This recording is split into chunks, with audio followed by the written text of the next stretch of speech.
Yung pong nasa baba ay ang larawan ng allegedly ang ating Pangulo raw.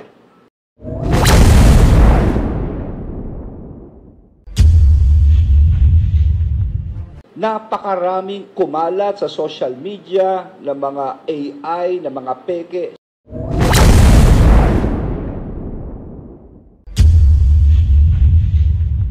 Iniulit ko, ako mismo, personally, isang tingin ko pa lang nakita ko na ito eh. Sabi ko, wala ito.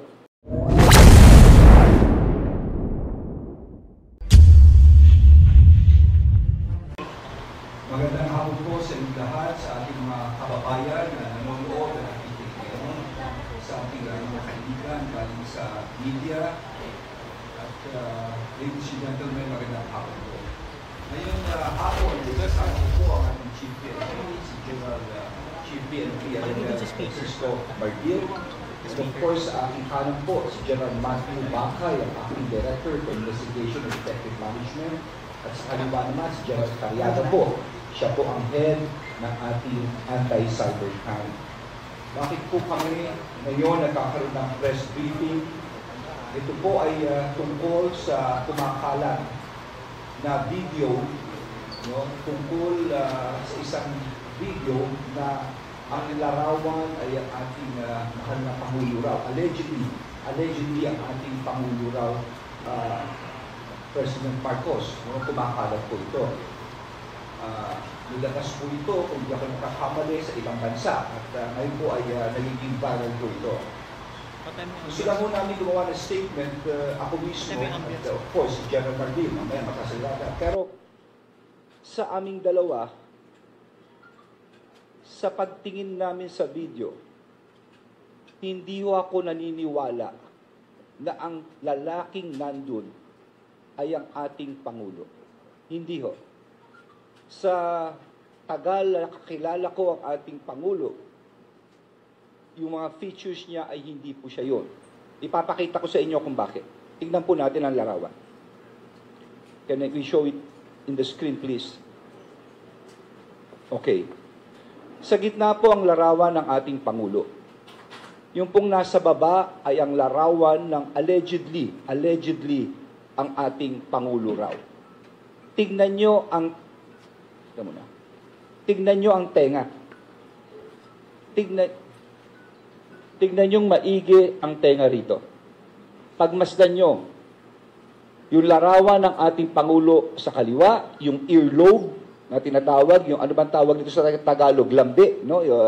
Earlobe. Tignan nyo yung nasa kanan. Diyan pa lang makikita nyo.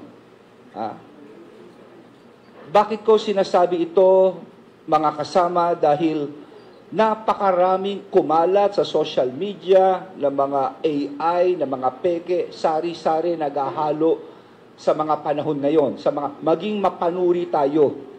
Huwag tayo basta-bastang maniniwala rito. Iniulit ko, ako mismo, personally, isang tingin ko pa lang nakita ko na ito eh. Sabi ko, wala ito. No? Kayo na mismo maghusga. Tingnan nyo itong maigi itong larawan na ito. Kaya nga, ito ay, of course, I'm requesting, no? I'm asking our Chief PNP, General Marbil, together with the General Bacay and of course General Cariaga, to immediately create a task force to probe this issue, no? Talagang imbestigahan nilang maigi ito. Probably tawagan nila at they coordinate also with the ICT. No? At kung anong findings dito, no, malaman kaagad ng ating publiko. Sa tagal na kakilala kong ating Pangulo, ako'y naniniwala, no, at ako'y nagsasabi that he does not indulge in this kind of activities. No? Yun lang po ang aking masasabi sa isyong ito. At itong larawan na ito, tignan yung maigi, maging mapanuri tayo, huwag tayo basta-basta maniniwala sa nangyayari ngayon. No? Tignan nyo, ang layo ng itsura. Ang layo po. No? Okay? So ito po iimbestigahan ng ating kapulisyahan. Okay. At this point, Jean, please. Thank you, sir. Our SILG is now ready to take your questions, and the first question will come from Mr. Mar Gabriel of Net25. Magandang tanghali po, Secretary Abalos, General Marbil. Anong nakikita niyong motibo sa pagkalat ng video na ito? Well, masyadong malisyoso eh. Alam mo, ngayon nga kaya nakabarong ako po the nation address. Sa ating kababayan, ito po ay report ng ating Pangulo sa kanyang mga nagawa. At ako'y saksi, talagang napakarami niya nagawa. Tapos tiniming pa itong mga oras na ito. At nakita nyo naman, no, sinasabi ko nga, personally, talagang, wow, hindi siya po yan. No? Tignan nyo, maging mapanuri tayo. So, medyo malisyoso eh. Medyo malisyoso ang paggagawa nito. Hindi naman tama ito at masyadong masakit, no? Itong ginagawang ito sa ating Pangulo. Ano pong magiging legal na hakbang natin?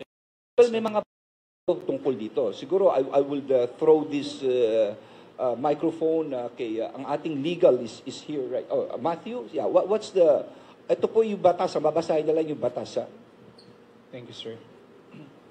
On first glance, ang unang nakikita nating violation dito is that of our anti-cybercrime law, Public Act 10175.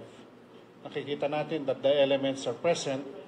One is that yung mga elements of the crime is being committed here in the Philippines dahil sa pagpapakalat. Next is, of course, through the task force na binuo ng ating mahal na secretary, titignan po natin yung mga instruments or gadgets used in the distribution. And the last is there is damage. So clearly, tulad na nasabi ko po, there will be, on first glance, it's the anti-cybercrime law. We will determine and establish the criminal and civil liability of all persons na nagpapakalat po nitong malicious video. Sir. May na-identified na po ba tayo ng mga personality na nag-upload na sa likod ng pagpapakalat? Well, ganito lang, kaklaruhin ko, magkakaroon tayo ng tamang proseso rito, magkakaroon ng task force, ang Chief PNP, no, probably will be made up by the Director for Investigation and Detective Management together with the cybercrime, and probably they will get the expertise of the ICT here, no, and other agencies that will be called upon. Antayin natin ang finding, no. At nasabi ng ating General Matthew ang kaparusahan po rito. No, we have a process here. Pero of course, dahil nga sa ginawang ito, ako na mismo, on my own personal belief, sa litrato pa lang, nakita ko na, hindi po ang Pangulo ito. No? So, sa mga nakikinig ngayon, no, sana maging mapanuri tayo, lalo na sa social media, wag tayo basta-basta maniniwala ng ganito. Please. No? Okay. Thank you. Thank you, sir. Ms. Raya Capulong of ABS-CBN. Sec, good afternoon, Chief. Sirs, good afternoon. Either kung sino na lang po para lang po synchronize tayo.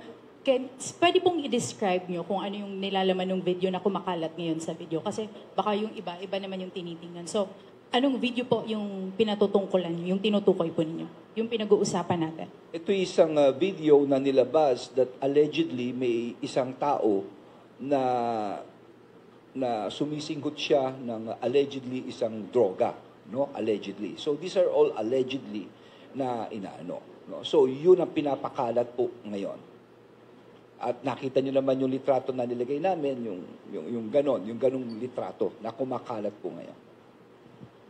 Thank you. Thank you, sir. Ms. Leia Ilagan of UNTV. Sir, natukoy na po ba natin kung kanino nagbuhat yung video na yon at saang bansa po nang galing yung unang nag-upload ng video? Pasensya na, Leia, pero ito'y siguro iimbestigahan lahat ng task force to get to the bottom of this. Unang aalamin, ano ba itong video na to? No? Ito ba sino ba itong taong ito talaga? No? Kung sakali man. At pangalawa, kung nakita talagang aalamin ito, saan galing ito, sino napakalat ito. No? So, this kind of things, it should be part of the investigation.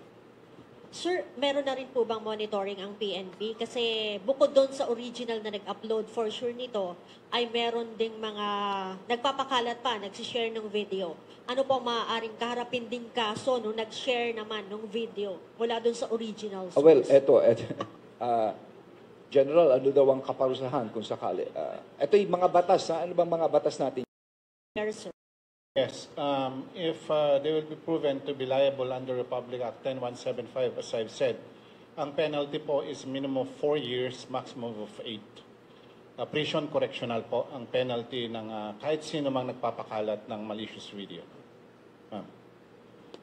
Sir, ano pong magiging kaparusahan naman din doon sa, kasi I believe na ipinanood ito sa isang pagtitipon? Tama po ba yon?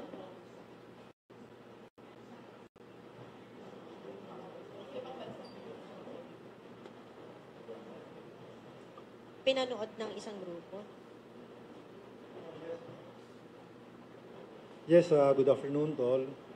Kagaya ng sinabi ng ating SILG, there will be a task force that will be created, and part of that is to come up with what measures are we going to undertake, yung mga specific na mga kaso na ayusin namin. Pasensya na, but I think we really have to go. No? Sige, last lang. Have you already spoken to the President about Hindi pa kami nag-uusap tungkol dito. Sige, dalawa na lang. Sige, si Dano at saka. Lahat ba nakatatanong na ba? Hindi pa. Sir, Sige lang. Pakibigay. Sir, mabilis lang, daan natin Congo GMA7. Yes, Dino. Sir, bakit kayo nagsasalita about this? Is this motu proprio of your own volition or Yes, were you tasked yes. by the President? No, Can you no. explain? I've never talked to the... Hindi ko pa ho nakakausap ang Presidente. No? Wala ho kaming ano rito. Nung nakita namin ito ni Chief, chineko kagad sa kanya, Chief, ano ba yung kumakalat na yan? No? Tinignan niya, kinumpira nila, etc. Sabi na nga namin, nag-ano kami sa konklusyon, on its face talagang hindi ito ang Pangulo. Pinakita po namin yung litrato, kung bakit, pakilagay mo lang ulit yung litrato, no? Just place it there. But then, papaimbestigahan pa rin natin. We believe in due process here, they know. So, pinapaimbestigahan natin to. Ngayon, ang tanong, bakit? Kasi, it is so unfair. It is so unfair. Isipin mo, itong araw na to is the State of the Nation address ng ating mahal na Pangulo, ang ama ng ating bansa. Ilalatag niya ang nagawa niya. Pagkatapos, isasabi mo to on a very malicious level. It is so unfair to the President. No? So, yun nga, kaya ito pinapaimbestigahan natin kaagad. Pero kamukha na sinabi ko sa mga nakikinig at nanonood ngayon, just look at that itself. Tignan nyo yung tenga. And judge for yourself. Diba? Kayo na ho ang sumagot. Ako alam ko sagot, hindi po siya yan. No? Pero I leave it at that day. Thank you. Yes. Outside of the country, sa ibang bansa. So despite that po, saklaw pa rin po ba sila ng batas yung mga nagpakalat po nito? Kasi yung Department of National Defense po, nanawagan po sa mga otoridad sa US na imbestigahan po yung pagpapalabas po ng video na iyon. Well, as a general rule, our criminal laws only apply within Philippine jurisdiction. But insofar as yung, as you said, ng pagpapakalat abroad, this will be the subject of our further investigation. Kaya nga ito, we have a task force to do that so that we can determine and establish also should they be criminally liable. Ito lang, bago tayo magkahiwalay. Ikaw na rin nagsabi na sa abroad ito. Tanungin natin ang sarili natin. Bakit kailangan gawin sa abroad? Bakit hindi rito ko talagang totoo yan at kayang panindigan ng mga taong ito? Ganong kasimple. Okay? Sa inyo pong lahat, magandang hapon at maraming salamat po. Thank you very much, SILG Sir and Chief PNP Sirs and other PNP Senior Officers. Thank you for having your time with us.